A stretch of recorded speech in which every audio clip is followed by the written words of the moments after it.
tiempo normalmente más de estas cosas. Pero bueno, esperemos que todo llegue a buen puerto y me voy rapidito.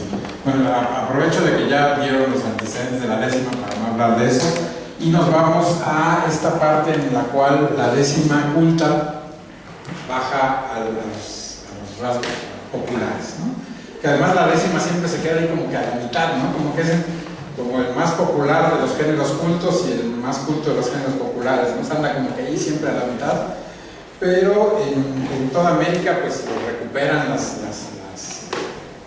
capas populares, mantienen la estructura, más o menos, ¿no? Algunas veces como que tienen algunas licencias tanto poéticas como métricas, pero en general mantienen la estructura y pues se disemina por toda Latinoamérica. Uno de los primeros planteamientos de mi ponencia, que es un trabajo, digamos, más grande en camino, que está ahorita llevándose a cabo, es si es posible, que algunos lo niegan, las poéticas particulares en las líricas populares, ¿no? O sea, si hay décima jarocha, como yo lo planteo, si hay décima michoacana, si hay décima argentina, si hay décima cubana, ¿no?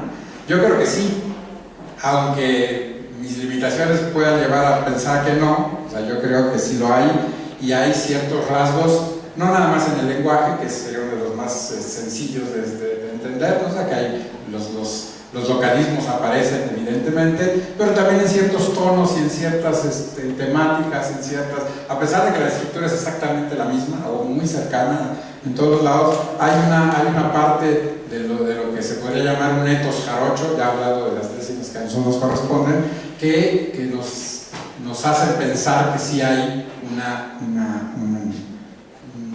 un sentir jarocho a la hora de hacer las décimas. Y todo esto viene, también, que bueno, ya mencionaron a Margit Frank, porque ella me llevó a Sergio Baldi, que es un digamos, filólogo literario, etcétera, italiano, que él habla de un concepto muy importante, que es el concepto de escuela poética popular, y que quizá con ese concepto es donde podemos separar lo que, pues medio, con cierto grado de prejuicio podemos llamar culto, ¿no? O sea, como lo bueno y lo popular, ¿no? O sea, si nos quitamos un poco lo prejuicioso del término culto, podríamos pensar que la diferencia básica entre estas dos vertientes de la poética es que la parte culta se da por individualidades, ¿no? Hablando de Spinelli y de Lope de Vega, por ejemplo, o sea, realmente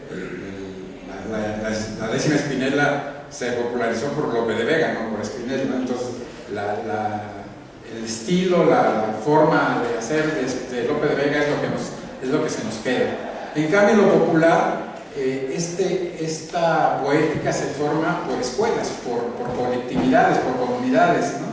Entonces, ahí es quizá el punto clave donde podemos distinguir entre lo culto y lo popular, mientras no encontramos un mejor término para definirlos, en el sentido de que lo popular siempre se da en colectividades, siempre se da en movimientos, siempre se da en comunidades.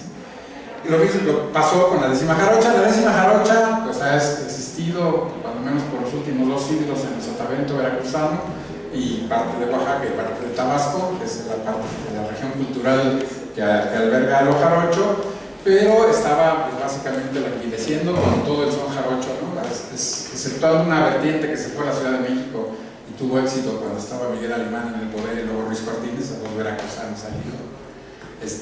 Fuera de eso, el son jarocho, digamos, tradicional, que se quedó en el campo, estaba pues básicamente sobreviviendo, en algunos lugares desapareciendo, en otros lugares. A final, por ahí de los años 70, finales de los años 70, empezó un movimiento, primero académico, hay que decirlo, varios etnomusicólogos norteamericanos llegaron, porque más eran los que tenían la lana para tener una grabadora, en ese entonces portátiles, pero que eran un monstruo así, ¿no?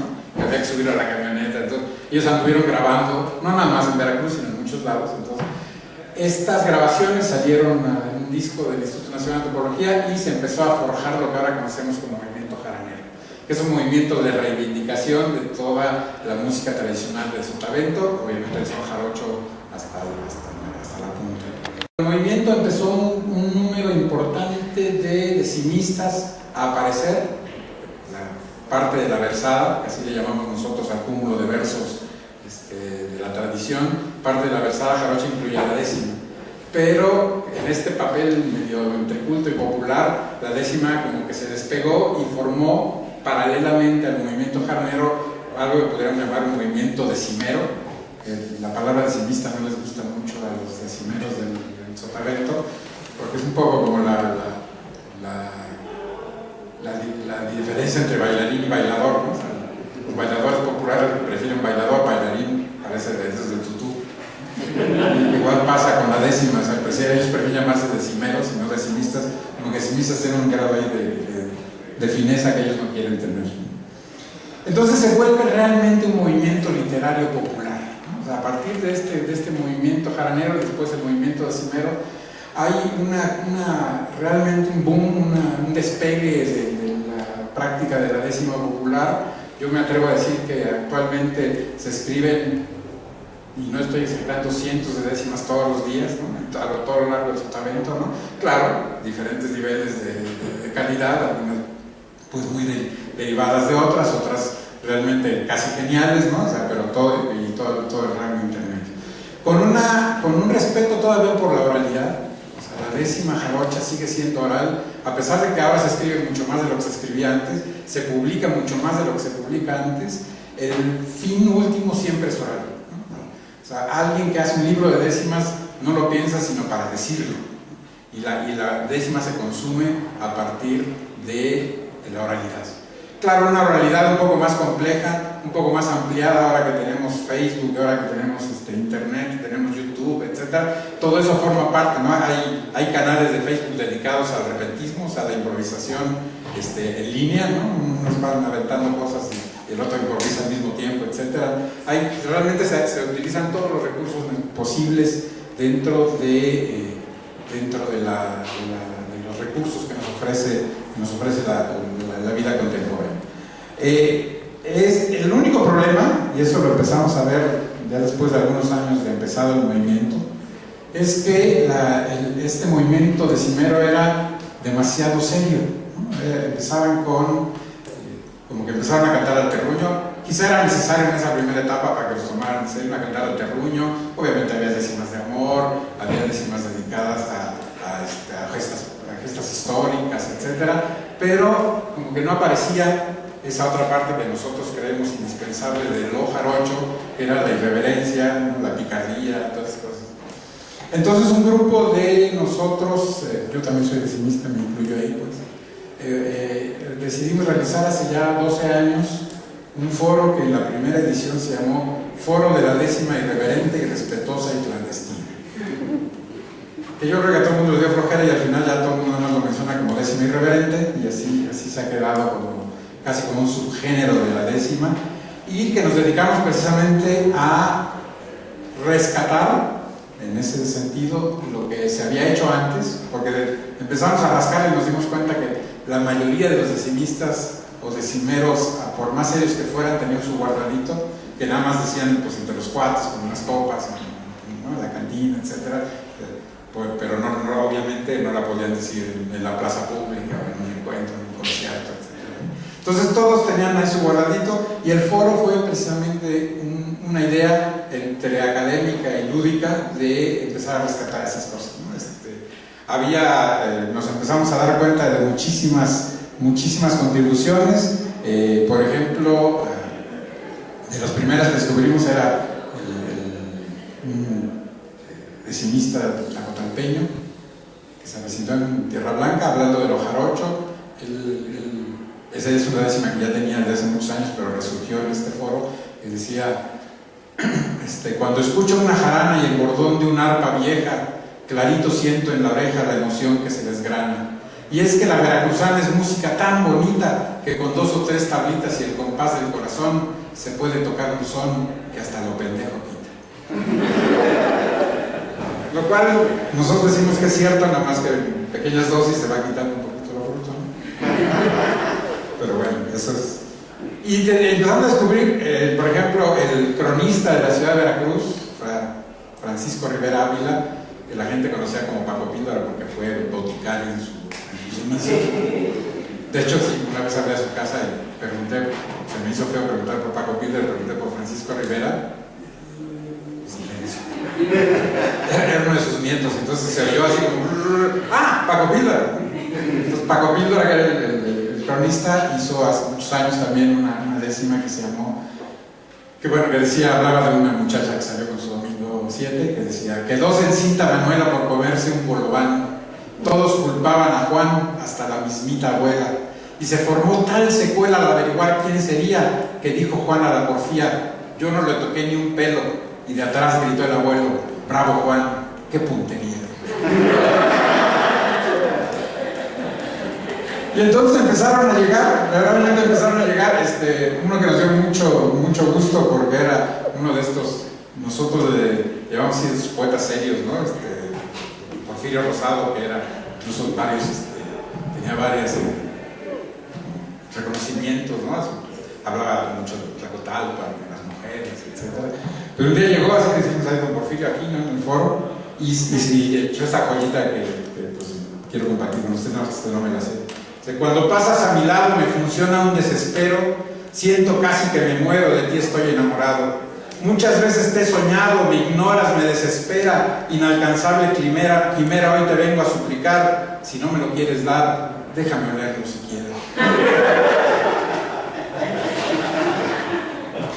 Y entonces empezamos a rescatar, y hay, bueno, obviamente tengo muchos otros ejemplos, pero no se los voy a poder decir aquí, tanto por la sacralidad del recinto como por el tiempo, ¿no?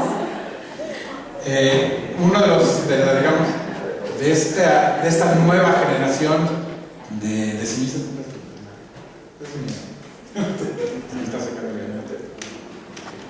Es Honorio Robledo, creadores del foro de la décima, y entonces casi cada foro de la décima llevamos 12, bueno, y algunos otros sucedáneos por ahí. Empezamos con esta oración que yo le recomiendo a todo el mundo para las mañanas, que es una oda a San Alejo. Con gran devoción te pido, milagroso San Alejo, que me quites lo pendejo, pues eso me trae jodido. Yo ya estoy tan deprimido que me duele el corazón. Trabajo con la ilusión de ser rico antes de viejo, pero siempre por pendejo llega a chingarme un cabrón. En las mañanas es bueno para que se nos quite el... Y bueno, ya, ¿cómo voy? Ya casi, ¿verdad? Bueno, un subproducto que no nos esperábamos, porque sí, como era de esperarse, un foro de la décima referente empezó como un club de Toby, ¿no? Éramos puros hombres en las primeras, pero empezaron a llegar compañeras decimistas que asumían su irreverencia desde su feminidad, ¿no? Y a la verdad dio unos resultados increíbles, incluso algunos, digamos, contrapunteos interesantes con los machines del grupo, ¿no? Una de ellas es Daniela Meléndez Fuentes, es una de nuestras, es una joven para mí, treintona, ¿no? Pero es una muchacha joven, muchachuela, que pues ella creció en una familia jarocha, su padre también es decimista, cantante, etc. Con un pie forzado ella inventó esto, que es más largo, pero no me les voy a leer la primera, que dice: cuando me topé contigo y me hiciste esos ojitos, pensé yo, ¿cuántos delitos puedo hacer bajo ese abrigo? Tú dijiste, yo te sigo, y empezamos el ritual, pero la neta, carnal, eres bruto como foca, tu ineptitud me provoca resequedad vaginal.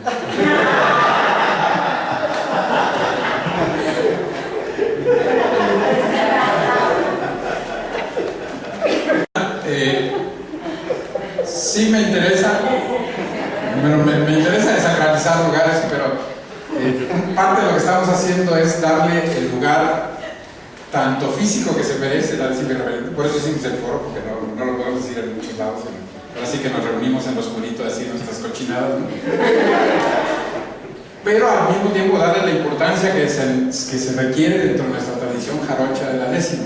Pues, eso es una parte importantísima, tanto actual como histórica. O sea, forma parte de nuestra esencia y es parte de lo que podríamos llamar esa poética jarocha, ¿no? Ese etos jarocho que pudiera funcionar y que es lo que estamos buscando a partir de las décimas. Y ya, pues nada más para terminar, es una décima mía, es de esas décimas que escribe uno cuando ya sabe que está llegando a la semirruquez, ¿no?